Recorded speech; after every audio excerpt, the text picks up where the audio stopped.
it once again.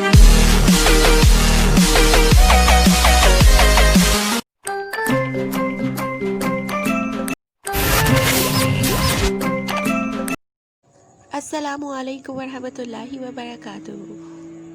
तो students, आज मैं आपकी खिदमत में हाजिर हूँ जमात हफ्तम का सबक लेकर। आज हम पढ़ेंगे नज़्म व ज़ब्त के बारे में, लेकिन पढ़ने से पहले आपसे रिक्वेस्ट करती हूँ मेरे चैनल को सब्सक्राइब कर दें और बेल आइकन को भी दबा दें ताकि नई आने वाली वीडियो आपको फ़ौरन मिल जाया करे। तो अब चलते हैं अपने सबक की तरफ।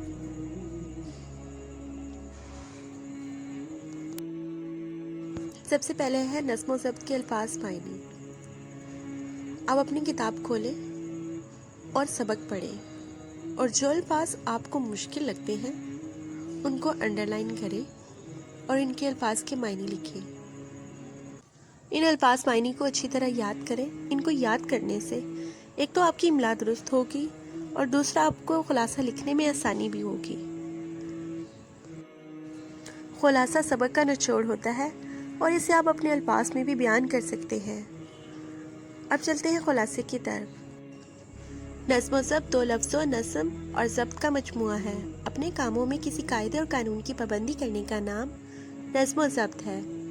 नज़्म व ज़ब्त हुस्न तरतीब का दूसरा नाम है। जो लोग नज़्म व ज़ब्त की पाबंदी करते हैं उनकी ज़िंदगी में सलीका और तरतीब नज़र आती है।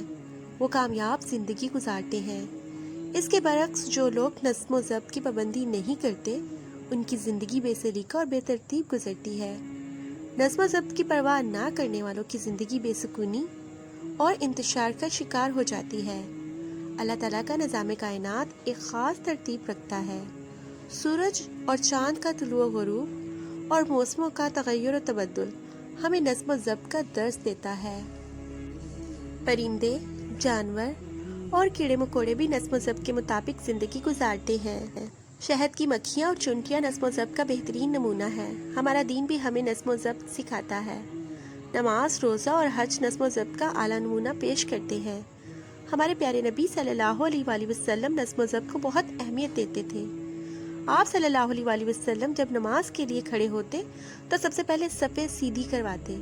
नज़्म व ज़ब्त की पाबंदी करने वाला तालिब इल्म इम्तिहान में कामयाब होता है, जबकि नज़्म व ज़ब्त की पाबंदी ना करने वाला तालिब इल्म नाकाम रहता है। नज़्म व ज़ब्त की पाबंदी करने वाली टीम हमेशा कामयाब होती है और नज़्म व ज़ब्त से महरूम टीम शिकस्त से दोचार होती है।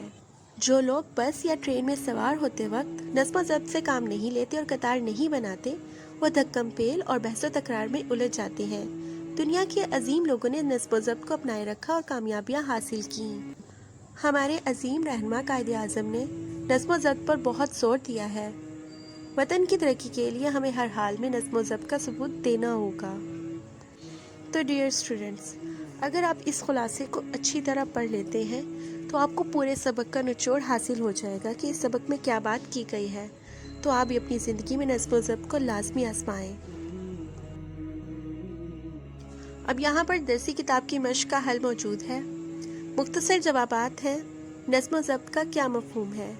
नज़्म व ज़ब्त दो लफ्ज़ों का मजमुआ है। नज़्म के मायने है लड़ी में परोना और तरतीब देना, जबकि ज़ब्त के मायने है रुकावट। इस तरह नज़्म व ज़ब्त का मतलब अपने कामों में किसी कानून और कायदे की पाबंदी करना है।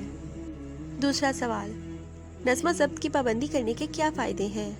नज़्म व ज़ब्त की पाबंदी से ज़िंदगी पुरसकून हो जाती है और कामयाबी कदम चूमती है। सवाल नंबर 3, नज़्म व ज़ब्त का ख्याल ना रखने से क्या नुकसान होता है?